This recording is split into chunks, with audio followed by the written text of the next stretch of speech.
আপনারা আপনাদের চোখের সামনে দেখবেন যে আপনাদের ক্ষমতা হারিয়ে গেছে, ক্ষমতায় যাওয়ার সম্ভাবনা হারিয়ে গেছে, সেটি পরিলক্ষিত হচ্ছে। কারণ আপনাদেরকে এটি ভাবলে হবে না যে আপনাদেরকে ক্ষমতায় বসিয়ে দিয়ে যাবে, আপনাদের অধিকার আদায় করে নিতে হবে।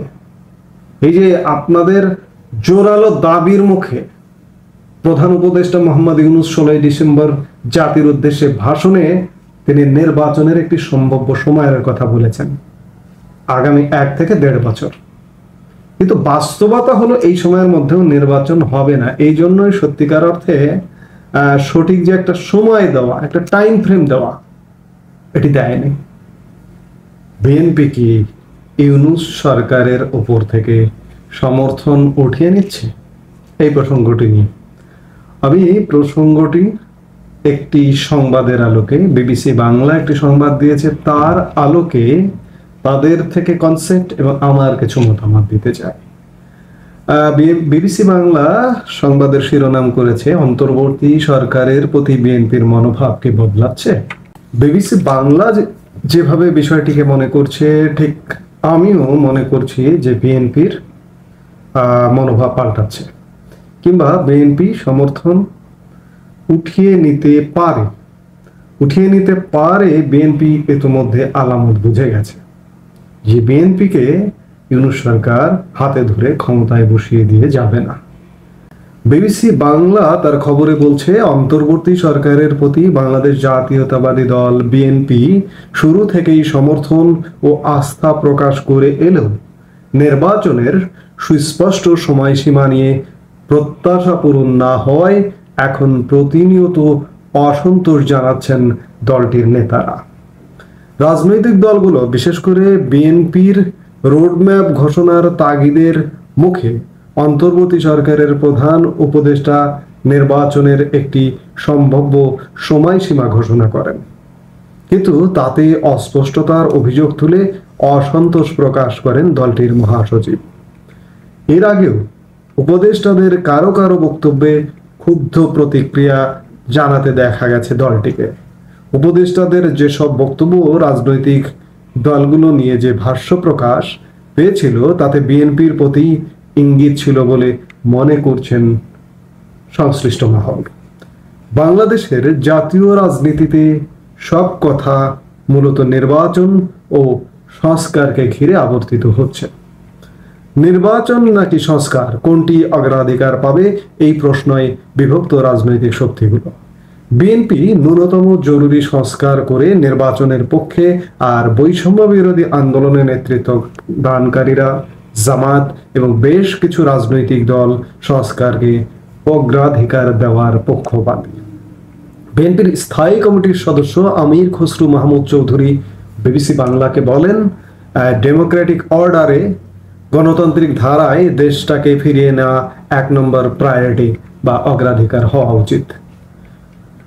16 বছর ধরে মানুষ রক্ত দিয়েছে, প্রাণ দিয়েছে গণতন্ত্রের জন্য, দেশের ওপর তার মালিকানা ফিরে পাবার জন্য। যারা সেটা অনুধাবন করতে পারবেন না, সেটা তাদের সমস্যা, আমাদের সমস্যা নয়, যোগ করেন মিস্টার চৌধুরী।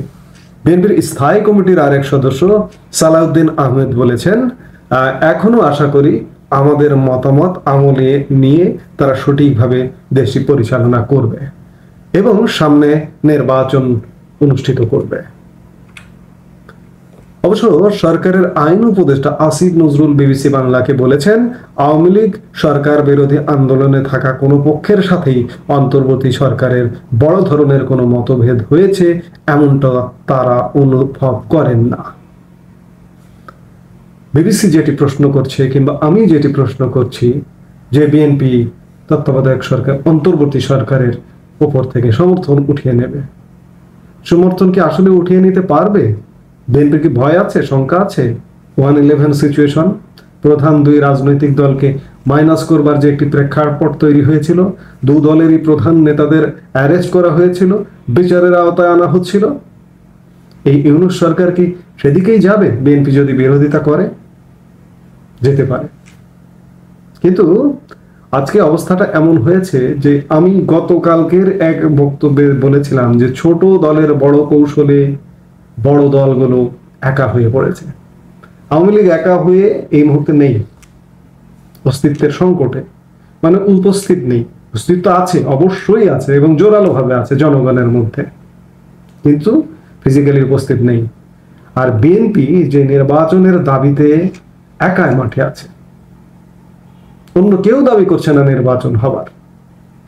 বিএনপি আরেকটি কথা বলবো বিএনপিকে, যে ইউনূস সরকার আপনাদেরকে ক্ষমতায় বসিয়ে দেবে না। যে আজকে এই যে ডিসেম্বরের 22 তারিখে এসেও যদি এটি পরিষ্কার না হন, তাহলে আপনাদের রাজনীতি করা উচিত নয়। কেন আপনাদেরকে ক্ষমতায় বসিয়ে দেবে না? আপনারা একটা জিনিস স্পষ্ট হওয়া উচিত। আপনারা অনেক জ্ঞানী বিজ্ঞ মানুষ আছে আপনাদের দলে। একটি নতুন রাজনৈতিক দল আসছে ছাত্রদের থেকে মাস দুয়েকের মধ্যে, ফেব্রুয়ারির মধ্যে। কেন আসছে? এবং সেটি সরকারের সমর্থনে। আপনারা তো বুঝতে পারছেন থ্রেটটা কাকে বলে। এবং এই দলটিকে নিয়ে জামাত নির্বাচন চায় না। অন্যান্য কোন দল যে নির্বাচন চাইবে, আমি প্রথম দল দুটি যদি বলি, দুটি সমান, আওয়ামী লীগ বিএনপি জনসমর্থনে সমান। এরপরে জাতীয় পার্টি জামাত 4 নম্বর সমর্থন দল, মানে জনপ্রিয় দল। সেই জায়গায় জামাত নির্বাচন চাইছে না।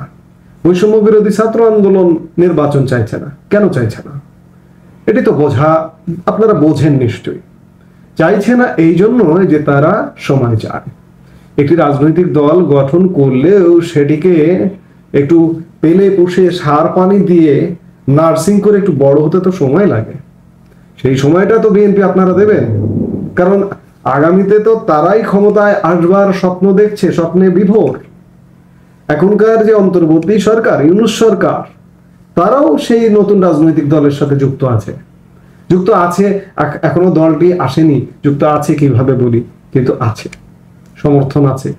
এবং এই সরকারের পৃষ্ঠপোষকতাতেই এই রাজনৈতিক দলটি গঠিত হবে, এবং একটি পাতানো নির্বাচন হলেও নির্বাচন করবার চেষ্টা করা হবে। তো সেই জায়গায় আপনারা ভাবছেন কিভাবে যে আপনারা ক্ষমতায় আসবেন। আরেকটি বিষয়, যে আপনাদের এই যে 5 আগস্ট পরবর্তী সময়ে জনবান্ধব কর্মকাণ্ড নেই। আপনাদের কর্মকাণ্ড বিতর্কিত। আওয়ামী লীগ বিতর্কিত, অসংখ্য বিতর্কিত কর্মকাণ্ড আছে, যার কারণে আজকে দেশকে এই পরিস্থিতিতে নিয়ে গেছে। আবার ভালো কাজও আছে, বিএনপিরও ভালো কাজ আছে। বিএনপি যেমন অনেক বিতর্কিত কর্মকাণ্ড করেছে অতীতে ক্ষমতায় থাকাকালীন, তার পাপ মহান আল্লাহ কর্তৃক বিচারের কারণে 18 বছর ক্ষমতার বাইরে। কিন্তু আজকে 18 বছর পরে বিএনপির একটা বড় সুযোগ এসেছিল, সেই সুযোগটি কাজে লাগাতে পারছেন না, হেলায় হারাচ্ছেন। আপনারা আপনাদের চোখের সামনে দেখবেন যে আপনাদের ক্ষমতা হারিয়ে গেছে, ক্ষমতায় যাওয়ার সম্ভাবনা হারিয়ে গেছে, সেটি পরিলক্ষিত হচ্ছে। কারণ আপনাদেরকে এটি ভাবলে হবে না যে আপনাদেরকে ক্ষমতায় বসিয়ে দিয়ে যাবে। আপনাদের অধিকার আদায় করে নিতে হবে। এই যে আপনাদের জোরালো দাবির মুখে প্রধান উপদেষ্টা মোহাম্মদ ইউনূস 16 ডিসেম্বর জাতির উদ্দেশ্যে ভাষণে তিনি নির্বাচনের একটি সম্ভাব্য সময়ের কথা বলেছেন, আগামী 1 থেকে 1.5 বছর। কিন্তু বাস্তবতা হলো এই সময়ের মধ্যেও নির্বাচন হবে না। এই জন্যই সত্যিকার অর্থে সঠিক যে একটা সময় দেওয়া, একটা টাইম ফ্রেম দেওয়া, এটি দেয়নি। হ্যাঁ, হবে, একবার হবে না এটি বলা যাবে না, যদি বৈষম্য বিরোধী ছাত্র আন্দোলন এবং অন্যান্য যে যারা আছে জামাত ইসলামী, তারা যদি মনে করে যে আমরা প্রস্তুত, এখন নির্বাচন দিতে পারেন, তারা যদি সিগন্যাল দেয় সরকারকে যে হ্যাঁ এখন প্রস্তুত আমরা, আপনারা নির্বাচনের ব্যবস্থা করুন, সাথে সাথে নির্বাচনের ব্যবস্থা হয়ে যাবে। এমনকি এরা যদি 1 বছরের মধ্যে মনে করে, 6 মাসের মধ্যে মনে করে যে না আমরা নির্বাচন করতে সক্ষম, আবার যদি 2-2.5 বছরে মনে না করে যে নির্বাচন করতে সম্ভব না, 2-2.5 বছরেও নির্বাচন হবে না। এই জিনিসটি আমি বাইরের লোক, বিএনপির একজন বাইরের লোক, আওয়ামী লীগেরও বাইরের বাইরের লোক হিসেবে আমি পরামর্শ দেব, আপনারা তীব্রভাবে অনুভব করুন। আপনাদের দাবিতে নির্বাচনের সম্ভাব্য সময় দিয়েছে। আপনাদের যদি জোরালো দাবি থাকে, জোর দাবি থাকে, নির্বাচনের দিন তারিখও ঘোষণা করতে বাধ্য হবে। কারণ আমি এই সরকারেরও বিরোধী কোনো শক্তি নয়, যাহা সত্য তাহাই বলিবার চেষ্টা করি। এই যে দ্রব্যমূল্য নিয়ে কথা বলি, আইন শৃঙ্খলা নিয়ে কথা বলি, সরকার নানা অ্যাঙ্গেলে থেকে পরিচালিত হচ্ছে, এগুলো নিয়ে কথা বলি। এগুলো যদি ভালো হতো, সুষ্ঠুভাবে পরিচালিত হলো, তাহলে তো আমি বলতাম না, আমার মুখ থেকে এগুলো বের হয়ে আসতো না। কারণ আমার নিজস্ব মত। আমাকে কেউ বলে দেয় না যে তুমি সরকারের বিরোধিতা করো, আমাকে কেউ বলে দেয়নি তুমি আওয়ামী লীগের বিরোধিতা করো কিংবা তুমি বিএনপির বিরোধিতা করো। আমি বারবার বলি যে আমি পেইড ভয়েস নয়, আমি নিজস্ব ভয়েস, ওন ভয়েস। কাজেই বিএনপির উপলব্ধি করতে হবে যে ভাই আপনাদেরকে ক্ষমতায় বসতে দেবে না, এই বসতে দেবে না, ক্ষমতা অর্জন করে নিতে হবে। সেটি আওয়ামী লীগের সাথে নিয়ে করবেন নাকি একাই যদি পারেন, একাই যদি সক্ষম হন একাই করবেন, সেটা আপনাদেরই ভাবতে হবে।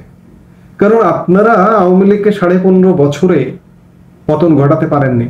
আপনাদের নানা সমস্যা ছিল, আপনাদের নেতৃত্বের সমস্যা ছিল, কেন্দ্রীয় নেতৃত্বের সমস্যা ছিল। তৃণমূল রেডি ছিল যে কোনো সময় যে কোনো আন্দোলনে ডাক দিলে তারা রেডি ছিল, এবং তৃণমূলে ব্যাপক প্রতিরোধও গড়ে তুলেছিল আওয়ামী লীগের বিরুদ্ধে।